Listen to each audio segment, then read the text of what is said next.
Per affrontare una discussione generale su tutti i 6 quesiti referendari vorrei partire da un presupposto, e cioè che il referendum abrogativo è uno strumento previsto dalla nostra Costituzione di indiscutibile valore che compone insieme ad altri istituti un quadro fattivo e compiuto della nostra democrazia. Il referendum abrogativo è concepito come mezzo fondamentale a disposizione delle minoranze estranee al potere, a servizio delle legittime richieste dei cittadini per l'abrogazione di leggi ritenute ingiuste o inadeguate. Ma come sempre accade, anche l'istituto referendario dovrebbe essere misurato secondo una lente che valuta il suo impiego concreto. Oggi, a mio giudizio, voi, assecondando la necessità di propaganda del capo politico della Lega Matteo Salvini, invece che ricorrere a questo istituto per modificare dal basso delle leggi ritenute ingiuste o inadeguate, lo mettete in campo come mezzo di pressione da parte di chi appunto il potere invece ce l'ha già, in Parlamento e dentro questa regione, e lo utilizzate come strumento per condizionare o tentare di condizionare quello stesso potere che voi esercitate al governo, in Parlamento e in regione dall'esterno. Tanto che non vi limitate a interpretare questa campagna referendaria ricorrendo alla raccolta delle firme dei cittadini, ma cercate di raggiungere l'obiettivo percorrendo la fattispecie prevista dalla Costituzione dell'approvazione di almeno 5 consigli regionali, che infatti non sono 5 consigli regionali a caso, ma sono 5 consigli regionali vostri, dove cioè avete le persone fedeli alle richieste politiche e partitiche di Matteo Salvini. La Lombardia per prima, ora il Veneto, seguirà l'Umbria, a dimostrazione di come non è una discussione trasversale che riguarda i cittadini, ma è esclusivamente una discussione che investe un partito politico, una parte politica.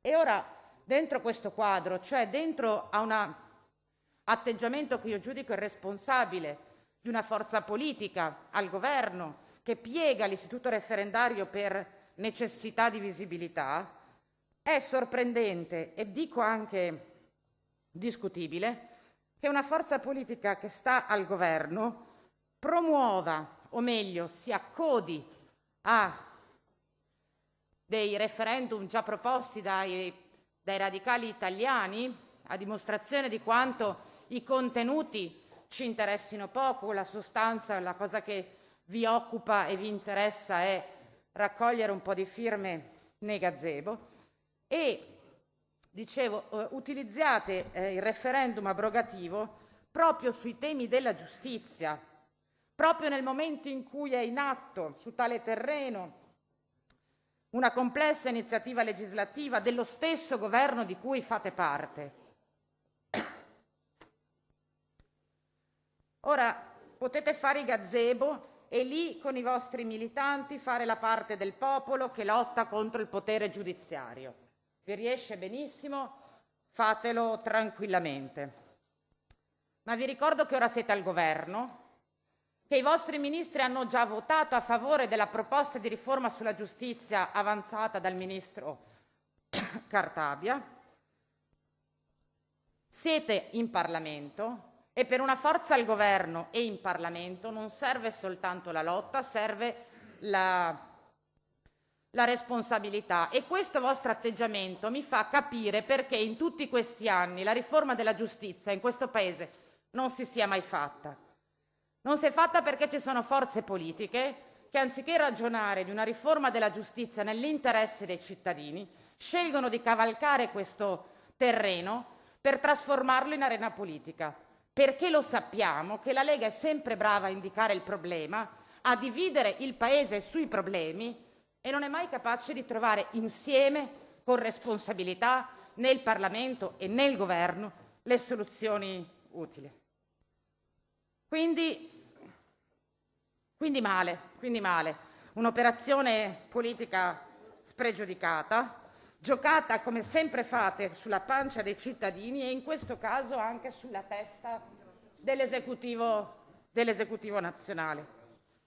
Però guardate, anche sul piano istituzionale i quesiti che ci sottoponete sono sconcertanti, non solo per l'occasionalità e la frammentarietà dei quesiti, che peraltro sono tipici della intrinseca natura abrogativa del referendum, che non costruisce una norma, ma ne realizza una di risulta abrogando pezzi di norma, ma anche per l'irresponsabilità che l'insieme di questi 6 quesiti ci offre rispetto alla tenuta dell'architettura giuridica e istituzionale degli istituti sui quali si pretende di intervenire. Ecco perché dicevo, confermiamo l'importanza dello strumento del referendum abrogativo come presidio di democrazia, ma non possiamo non vedere i limiti dello strumento della inadeguatezza esclusivamente finalizzata ad abrogare pezzi di norme per affrontare questioni complesse. Togliere pezzetti di norme non permette di costruire una riforma organica della giustizia, che è ciò di cui avrebbe bisogno oggi questo Paese. Ora cerco di entrare velocemente nel merito di alcuni quesiti referendari, su alcuni mi soffermerò di più perché ritengo particolarmente grave che siano proposti da voi, dalla Lega, dal partito che in questi anni è sempre stato giustizialista, dal partito in questi anni che con la scopa voleva scopare via dalla politica i corrotti, i disonesti, che faceva le campagne per la legalità. Quel partito non esiste più. Tanto che il primo quesito referendario di cui ci sottoponete l'approvazione e sul quale giustamente i colleghi di Fratelli d'Italia hanno delle perplessità, perché tutto si può rimproverare a Fratelli d'Italia, ma certo a differenza della Lega una certa coerenza sui temi della giustizia gli va riconosciuto. Ora, voi ci chiedete con questo quesito referendario di abrogare la legge Severino, cioè di tornare al regime dell'incandidabilità previsto prima del 2013. Dove sta la differenza? Che fino a prima del 2013 l'incandidabilità veniva decisa dal giudice come eventuale pena accessoria di una sentenza passata in giudicato e sulla base invece della legge Severino questa incandidabilità scatta automaticamente. Punto.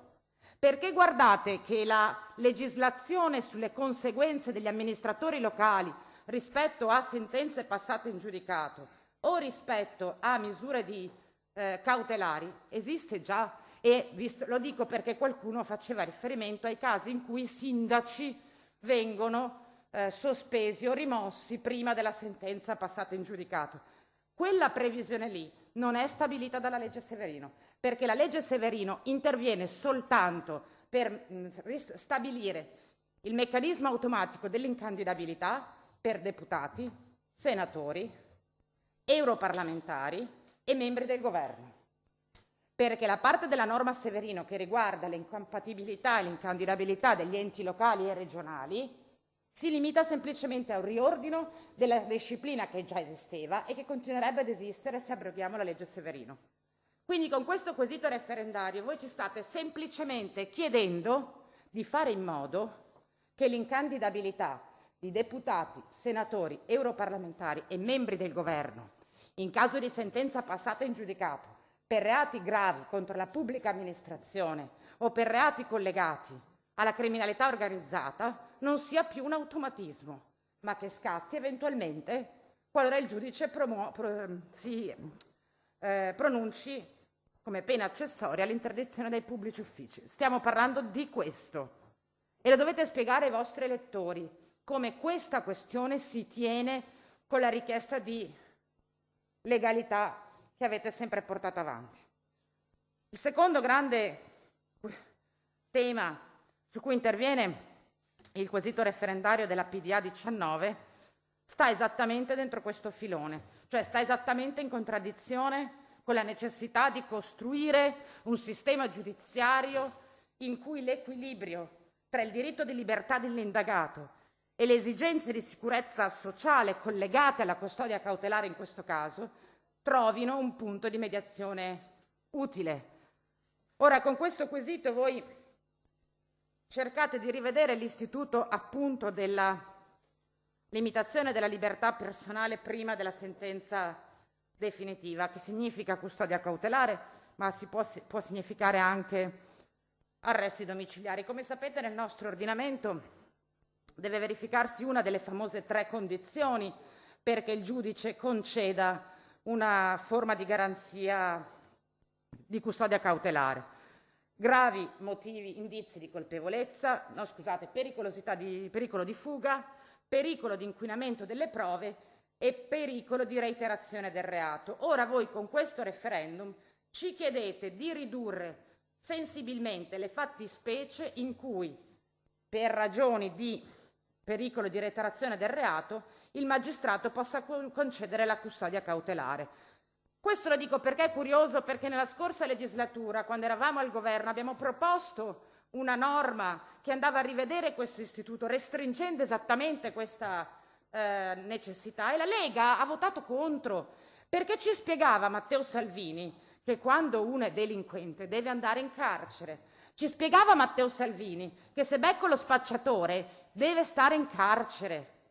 Voi con questo quesito referendario andate esattamente in direzione opposta e quindi fate in modo che rimangano fuori dall'ambito di applicazione della custodia cautelare una serie di reati, i delitti contro la incolumità pubblica, i reati di istigazione all'omicidio, la rapina, l'estorsione, lo spaccio di sostanze stupefacenti. Per tutti questi reati non sarà più previsto per il giudice la possibilità di disporre la custodia cautelare in carcere o a domicilio. E quindi il piccolo spacciatore, non lamentatevi se poi lo ritrovate nelle strade il giorno dopo, se dovesse passare questo quesito referendario, a dimostrazione di come attorno a questi referendum non ci sia una convinzione seria e neanche una conoscenza, dico io, delle norme, quanto piuttosto la necessità del vostro leader Matteo Salvini di minare alle fondamenta la tenuta dell'esecutivo nazionale e fare un po' di propaganda sulla pelle delle persone. Terzo quesito sull'elezione del CSM, anche qua guardate, il testo, il dispositivo prevede una modifica delle modalità di presentazione delle candidature per la composizione del CSM. Siamo tutti d'accordo, soprattutto dopo una serie di fatti di cronaca noti, che sul CSM si debba intervenire, che si debba costruire un meccanismo attraverso il quale il CSM non sia più un luogo in cui le correnti dei magistrati organizzano il potere giudiziario, ma debba essere un luogo in cui i cittadini credono e possono trovare giustizia. Un meccanismo complesso che ci porterebbe a dover rivedere tutto il meccanismo di elezione del CSM, che ci dovrebbe portare alla costituzione, come prevede la riforma Cartabia, di un'alta corte che giudichi e sanzioni dal punto di vista disciplinare i magistrati che male si comportano. E invece voi cosa fate? Come al solito, indicate il problema, bravissimi. Ah, c'è questo problema e fate in modo che l'indignazione delle persone su questo problema si crei, monti la rabbia contro il sistema, prima quello politico, poi quello giudiziario. Una volta che però abbiamo condiviso che c'è un problema, che in parte è rappresentato dal CSM, la soluzione che voi ci proponete è che dopo il vostro referendum per eleggere i membri del CSM non ci si dovrà più preoccupare di raccogliere le firme per presentare la candidatura. Le correnti della magistratura vi ringrazieranno, non devono neanche più fare la fatica di raccogliere le firme.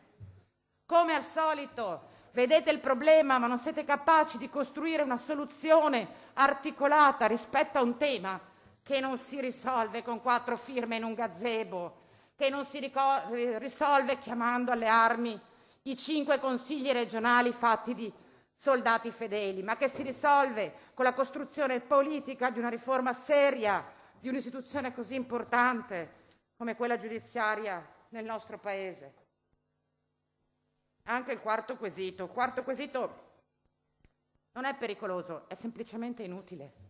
Altra questione che esiste, perché il principio di interrogarsi, di riflettere su come costruire le condizioni per cui anche i membri non togati dentro i consigli giudiziari possano giudicare il comportamento dei magistrati, quindi degli organi inquirenti. È un tema interessante. E allora, colleghi, approfittiamo di questa PDA per capire se tra di noi esiste un'idea su come risolvere questo problema, perché dalla soluzione che ci proponete non c'è nulla di cui parlare. Non è sufficiente eliminare una limitazione funzionale rispetto alle competenze e ai compiti dei membri non togati dei consigli giudiziari per risolvere il problema di come costruire, organizzare e disciplinare la giustizia nei nostri territori. Quinto quesito, guardate, su questo ci voglio spendere un minuto in più perché so essere un argomento che suggestiona i cittadini, il dibattito pubblico, la responsabilità civile dei magistrati. 20 anni che la destra cavalca questo tema. 20 anni che le forze che si oppongono al giustizialismo ritengono che il problema della giustizia italiana sia la necessità di far pagare i magistrati. Ora, signori, che sia chiaro, in questo Paese esiste già la responsabilità dei magistrati.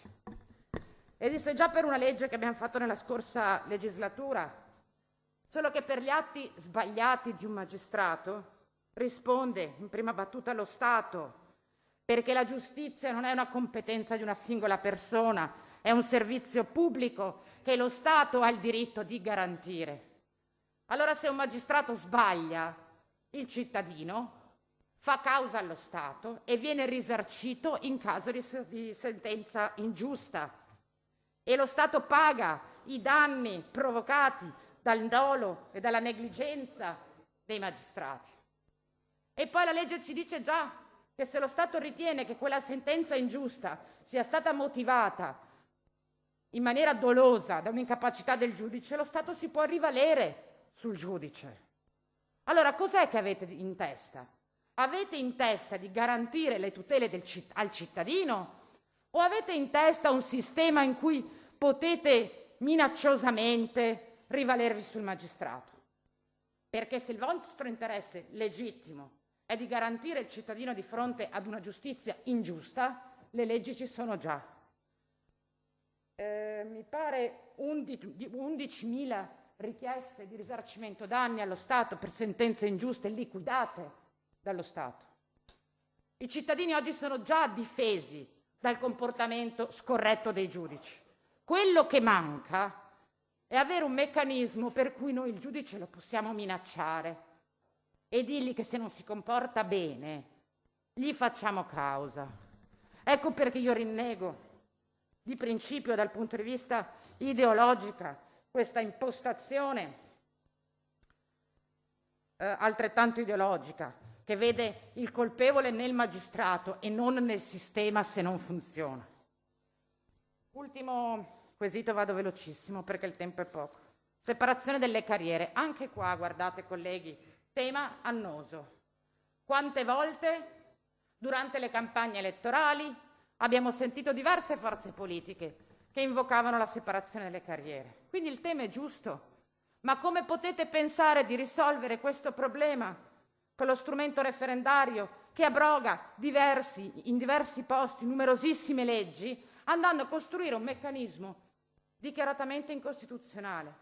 Perché stabilire per legge che una persona che vince il concorso per entrare in magistratura e che quindi avrebbe diritto ad avere accesso sia alla carriera di giudice che alla carriera di magistrato, voi imponete che questi possano decidere il primo giorno di lavoro che tipo di carriera intraprendere. Può essere una posizione politica condivisibile, peccato che sia incostituzionale. Tant'è che io scommetto qua in questo Consiglio che la Corte questo referendum lo boccerà, perché è scritto male, perché intendete intervenire in una materia complessa come la ricostruzione e la riorganizzazione della separazione delle carriere con un astramento, quello del referendum abrogativo, che certamente non è all'altezza di questo istituto.